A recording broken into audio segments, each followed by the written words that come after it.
Yes, my favorite laddu pila color.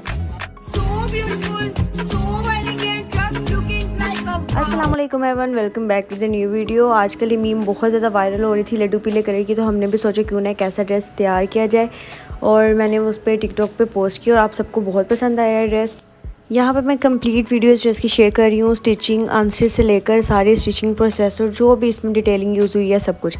सबसे पहले हमें यहाँ पे फैब्रिक चाहिए। जो फैब्रिक मैं यूज़ कर रही हूँ वो जॉर्जेट का फैब्रिक है, मस्टर्ड कलर है ये। ठीक, आप इसको किसी भी कलर के साथ ब्लैक का कॉम्बिनेशन कर सकते हैं। मैंने यहाँ पे मस्टर्ड कलर यूज़ किया, आप मेहरून, ग्रीन, कोई भी कलर यूज़ कर सकते हैं, वो आपकी चॉइस है।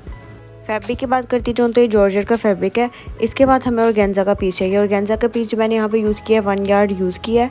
नीचे जॉर्जेट का फैब्रिक जो है वो आई थिंक 3.5 3.75 कुछ इस तरह का मीटर है। बरेयर्स का कपड़ा है और उतने मीटर ही फैब्रिक है। जो ऑर्गेन्जा का है वो 1 यार्ड फैब्रिक है। फिर मैंने यहाँ पे सीक्वेंस की नेट ली थी, मेरे पास घर में ही पड़ी हुई थी, तो मैंने कहा इसको यूज़ करूँगी इसके साथ, लेकिन बाद में मुझे बिल्कुल भी पसंद नहीं आई है, तो मैंने इसको कैंसिल कर दिया। उसकी जगह मैंने लेस यूज़ कर ली। उसके बाद हमें चाहिए होगा पलटों के लिए कपड़ा, पलटों के लिए कह लें या फिर बॉर्डर्स के लिए कह लें, वो हमें कपड़ा चाहिए होगा। ये भी आपको 1 यार्ड चाहिए होगा, 1 यार्ड इनफ है। उसके बाद यहाँ पे मैंने एम्ब्रॉयडरी नहीं करवाई, मैंने यहाँ पे मोटिव यूज़ किए। ऐसे लगेगा कि वो दामन पे सारी एम्ब्रॉयडरी हुई है, लेकिन वो एम्ब्रॉयडरी नहीं थी। मैंने यहाँ पे मोटिव यूज़ किए थे। ये इस तरह के मोटिव्स हैं। किसी भी डिज़ाइन में आप किसी भी लोकल मार्केट से आपको मोटिव मिल जाएंगे इजीली। आप किसी भी शेप में, किसी भी डिज़ाइन में जो आपको पसंद हो वहाँ से आप 4 मोटिव बाय कर लें। लेंथ लेकिन ये होनी चाहिए, अगर छोटे मोटिव है तो आपको थोड़े ज़्यादा बाय करने पड़ेंगे। देन सबसे मेन काम आता है स्टिचिंग का। ड्रेस हम डिज़ाइन कर लेते हैं, हम ड्रॉ कर लेते हैं कि हम सोच भी लेते हैं हमें ऐसा चाहिए, लेकिन स्टिचिंग करते वक्त टेलर को देते वक्त घर में टेलर रेंज की जो कि मेरे सामने बैठ के जिस तरह मैं कह रही थी वैसे वो स्टिच कर रही थी और शर्ट की कटिंग स्टार्ट कर दी थी। मैं उनको बताती जा रही थी साथ साथ कि मुझे फ्रंट से शर्ट की लेंथ इतनी चाहिए और बैक से लंबी चाहिए, इसलिए फ्रंट का फैब्रिक उन्होंने शर्ट का पहले ही काट दिया था, लेकिन ऊपर से वो सारा अटैच करके इकट्ठा ही काट रही थी। तो नीचे से लेंथ जो थी टोटल मेरी हाइट के अकॉर्डिंग मैंने 45 आई थिंक शर्ट की लेंथ रखवाई थी, 46 और फ्रंट की लेंथ थी 32, क्योंकि नीचे ऑर्गेन्जा आ जानी थी सारी। मुझे वीडियो भी क्रिएट करनी है, तो मैं सामने अपने पास ही बैठ के कटिंग करवाऊँ हर चीज़, ताकि मैं वीडियो में भी बता सकूँ कि ये किस तरह स्टिच हुआ है।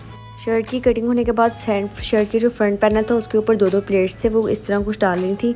2 प्लेट्स अच्छी तरह प्रेस करके शर्ट को सेंटर पार्टीशन से, उसके बाद इस साइड पे भी 2 प्लेट्स और इस साइड पे भी एक एक करके वो डाल रही थी और इसको प्रेस बहुत अच्छी तरह करना है। जॉर्जेट का फैब्रिक है, संभालना मुश्किल है हर एक से, तो मैं तो यही कहूँगी कि आप टेलर से सिलवाएं या अपने किसी दर्जन से सिलवाएं अच्छी सी, तो वो यहाँ पे बहुत ईजीली बहुत आराम से यहाँ पे हाफ इंच से भी छोटा साइज़ है थिंक है।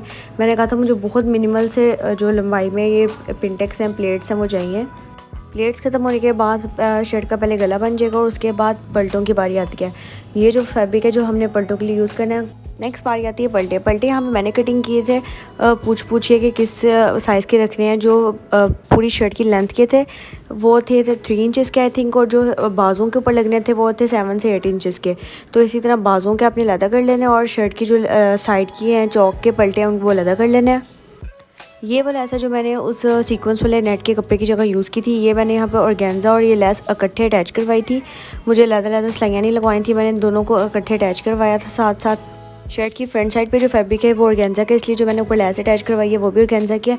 यहाँ पे आप किसी भी तरह की लेस अटैच करवा सकते हैं। मैंने यहाँ पे सीक्वेंस का पहले वो नेट का फैब्रिक यूज़ करना था, लेकिन उसमें बहुत ज़्यादा उसकी फॉल लदा थी, नेट की ऑर्गेन्जा की लदा थी, तो वो मैंने रहने दिया। बाजू की बात करें तो बाजू के ऊपर मैंने कुछ इस तरह का बेल बॉटम में पल्टा लगवाया था और ये हमारी शर्ट के यहाँ तक कंप्लीट होगी। अभी इसके सारे चौक के बॉर्डर्स और इसका दामन का भी पल्टा लगने वाला है। तो सबसे पहले वो लगाने से पहले हमने इसको अच्छी तरह प्रेस कर लेना है, दोनों तरफ से, चौक से भी उसके दामन से भी। देन यहाँ पे वो पल्टा अप्लाई करेंगी। ये वो पल्टा जो हमने कटिंग किया था, जो इस तरह इसके दामन पे आएगा। ये बैक साइड के दामन पे आएगा, फ्रंट साइड पे नहीं आएगा, क्योंकि फ्रंट साइड पर ऑर्गेन्जा है वो हमें बिल्कुल प्लेन चाहिए। इस तरह ये अटैच होगा। देन वो इसको इंसर्ट स्टिचिंग कर रही हैं पल्टे की जो यहाँ पे लेंथ है वो आई थिंक 7 से 8 इंचज़ है जो मैंने रखवाई है। सेम एज इट इज़ जैसे कि हमारे स्लीव पर बाजुओं की आ रही है, सेम उसी लेंथ में हमने पल्टे को बैक साइड पे भी लगवाना है, क्योंकि सिर्फ बैक साइड पे चौक्स पे, बैक के दामन पे, चौक पे और बाजुओं पे पल्टा लगेगा और इसके अलावा कहीं भी नहीं लगेगा शर्ट पे। ये वाला कपड़ा संभालना बहुत मुश्किल हो रहा था उनसे, तो इस तरह दोनों हाथों से टाइट करके वो इस तरह सिलाइयाँ लगाई थी। दामन का और चौक का पल्टा लगने के बाद यहाँ पे अच्छी तरह वो प्रेस कर रही थी। मैंने प्रेसिंग की भी वीडियो बना ली। इतनी जान लगा के वो प्रेस कर रही थी यहाँ पे कि पलटा जो था और जो बिल्कुल चौक था वो बिल्कुल सिमट गया था। अब यहाँ पे ख़ुद पता चल रहा था मुझे कि अब वो बिल्कुल इजीली सिलाई लग जाएगी। जितनी ज़्यादा अच्छी वो बता रही थी मुझे साथ साथ कि जितनी ज़्यादा अच्छे से हम प्रेस करेंगे शर्ट को उतनी ही ज़्यादा वो नीट सिलाई आएगी।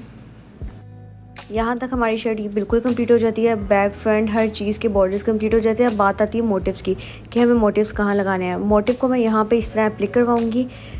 ये मोटिव मैंने ऑर्गेन्जा के जो फ्रंट साइड है शर्ट की उसके बॉर्डर के लिए दामन के लिए मैंने रखे हुए थे, तो इस तरह हम स्क्वायर में लगा देंगे। मैंने इसको पहले ही मेजर कर लिया था कि मोटिव की लेंथ कितनी और मुझे ऑर्गेन्जा कितनी चाहिए, तो आपने भी इसी तरह अपने मोटिव की लेंथ देखकर जितने आपके पास मोटिव्स अवेलेबल हों उसके अकॉर्डिंग आपने ऑर्गेन्जा की लेंथ रखनी है और इसको आपने किसी भी पास वाली अपनी मार्केट से एप्लिक करवा लेना है। बस आपको पिनअप करके उनको देना होता है कि अच्छी तरह यहाँ पे वो जो होती है हिजाब पिन्स आपने उससे पिनअप करके इसको और फिर आपने एप्लिक वाले को देना ताकि वो इधर उधर ना करे। जिस तरह आपको जिस एंगल में जिस तरह मोटिव चाहिए वो वैसे ही एप्लिक करके दे। तो यहाँ पे मेरी शर्ट मुझे एप्लिक होके मिल गई थी, बिल्कुल स्टिच थी, ठीक है, बिल्कुल तैयार थी, इस तरह से कुछ लग रही थी। और जो मैंने इसके नीचे ट्राउज़र सिलवाया था वो आई थिंक पेंट ट्राउज़र था। उसकी जो हम स्क्वायर की लेंथ पेंट ट्राउज़र के स्क्वायर की लेंथ डिपेंड करती है, तो आई थिंक इसकी थी 11 इंचेस जो मैंने रखवाई थी। ये इस तरह की शर्ट लग रही थी और मुझे तो बहुत पसंद आई ये शर्ट और तैयार होकर और भी ज़्यादा प्यारी लग रही थी। आप सबने मुझे कमेंट सेक्शन में बताना है आपको ड्रेस कैसा लगा स्टिच होने के बाद। इस फैब्रिक में बहुत ही क्लासी सी एक लुक आ रही थी। तो उम्मीद है आप सबको वीडियो बहुत अच्छी लगी होगी और do let me know in the comment section कि नेक्स्ट वीडियो किस बारे में हो।